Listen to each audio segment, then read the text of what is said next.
আজ আন্তর্জাতিক পৃথিবী দিবস। এই উপলক্ষে মাল পরিমল মিত্র স্মৃতি মহাবিদ্যালয়ে বন্যপ্রাণ সংরক্ষণ ও পরিবেশ নিয়ে আলোচনা হয়। উপস্থিত ছিলেন মাল মাউন্টেন্স ট্র্যাকার ফাউন্ডেশন নামে পরিবেশপ্রেমী সংস্থার পক্ষে স্বরূপ মিত্র, অজয় তেওয়ারি, কলেজের প্রিন্সিপাল কার্তিক চন্দ্র দে, হিন্দি বিভাগের প্রধান সুলোচনা দাস সহ অন্যান্যরা। আলোচনায় উঠে আসে ডুয়ার্সের বিভিন্ন এলাকায় মানুষ ও বন্যপ্রাণের সংঘাত ও তার থেকে পরিত্রাণের উপায়, পাশাপাশি বর্তমান সময়ে সাপের উপদ্রব ক্রমাগত বাড়ছে। এরকম পরিবেশে কিভাবে সাপ চিনতে হবে, বিষাক্ত ও বিষহীন সাপ নিয়ে আলোচনা হয়। পরিবেশপ্রেমী স্বরূপ মিত্র বলেন, বর্তমানে ডুয়ার্সের বিভিন্ন চা বাগানে মাঝে মধ্যে চিতাবাঘের আক্রমণে মানুষ জখম হচ্ছে, হাতির উপদ্রব চলছে। এরকম অবস্থায় কিভাবে সংঘাত এড়ানো যায় সে নিয়ে সচেতনতা শিবির প্রয়োজন। এছাড়াও প্রিন্সিপাল কার্তিক চন্দ্র দে, হিন্দি বিভাগের প্রধান সুলোচনা দাস আলোচনায় অংশ নেন।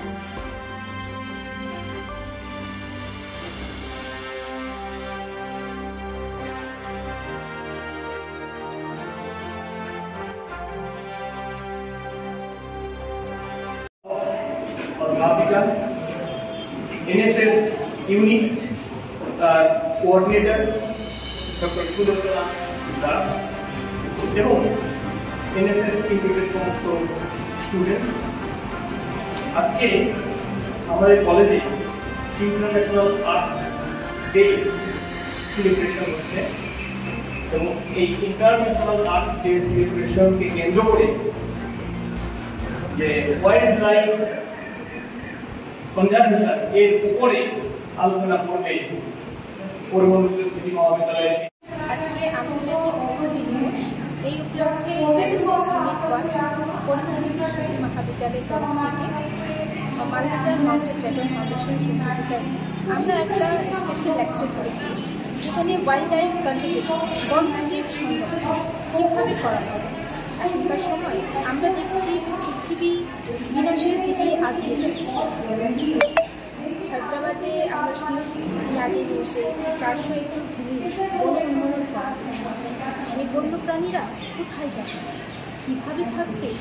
তারা যদি আমাদের বাড়িতে আসছে, আমরা তাদেরকে তাড়িয়ে দিচ্ছি, ভয় পেয়ে যাচ্ছি, আমরা আমাদেরকে ওরা খেয়ে, তাহলে ওরা কোথায় যাবে? সেই বন্যপ্রাণীর সংরক্ষণ বিষয়ে আজকে আমরা একটা বিশেষ ব্যাখ্যান আয়োজন করেছি। সেখানে আমাদের ভলেন্টিয়ার্সদের, শিক্ষকদের সঙ্গে অন্যান্য যে স্টুডেন্টরা আছে তাদেরকে বন্যপ্রাণীদের সংরক্ষণ কীভাবে করবো, তাদেরকে দেখে ভয় পাবার কোনো কথা নেই, তাদেরকে বাঁচিয়ে রাখতে হবে। তারা পৃথিবীর একটা বহুরূপের এই বিষয় নিয়ে আলোচনা করেছেন শ্রী স্বরূপ মিত্র, অজয় তিওয়ারি আর তাদেরকে আমি অসংখ্য ধন্যবাদ। আমি পরিবেশপ্রেমী স্বরূপ মিত্র। আজকে আমাদের মালবাজার মাউন্টেন ট্র্যাকার ফাউন্ডেশনের পক্ষ থেকে আমাদের কলেজে, মানে মালবাজার কলেজে পরিমল মিত্র স্মৃতি মহাবিদ্যালয় NSS বিভাগে আজকে আমাদের পৃথিবী দিবস উপলক্ষে আজকে একটা বন্যপ্রাণ সংরক্ষণ নিয়ে একটা প্রোগ্রাম হচ্ছে। এবং যেহেতু দেখা যাচ্ছে আমাদের ডুয়ার্সের বিভিন্ন এলাকায় সাপ এবং চিতাবাঘে লোকালয়ে চলে আসা এবং নানা রকম কনফ্লিক্ট সৃষ্টি হওয়া, তো সেই সব নিয়ে আজকে আলোচনা করা হয়। কোনটা বিষধর এবং কোনটা নির্বিষ সেই সাপ চিনানো হয় এবং সাপ নিয়ে যাদের ভুল ধারণা রয়েছে কিছু কিছু মানুষের, সেগুলো নিয়ে স্টুডেন্টদের সাথে আলোচনা করা হয়। তার সাথে আমাদের লেপার্ড এবং মানুষের যে সংঘর্ষটা হচ্ছে প্রতিনিয়ত, সেটা নিয়ে একটা গোল্ডেন রুলস রয়েছে, সেই গোল্ডেন রুলস নিয়ে আজকে আলোচনা করা হয়েছে এবং বন্যপ্রাণী সম্বন্ধে বিষয়, ওদের কেন সংরক্ষণ করবে এবং আমাদের এই বছরের যে আর্টের যে থিম রয়েছে আওয়ার পাওয়ার আওয়ার আর্ট, তো সেটা ডিটেলসে বলা, এটুকু বলে আমাদের আজকে প্রোগ্রাম এখানে শেষ করছি।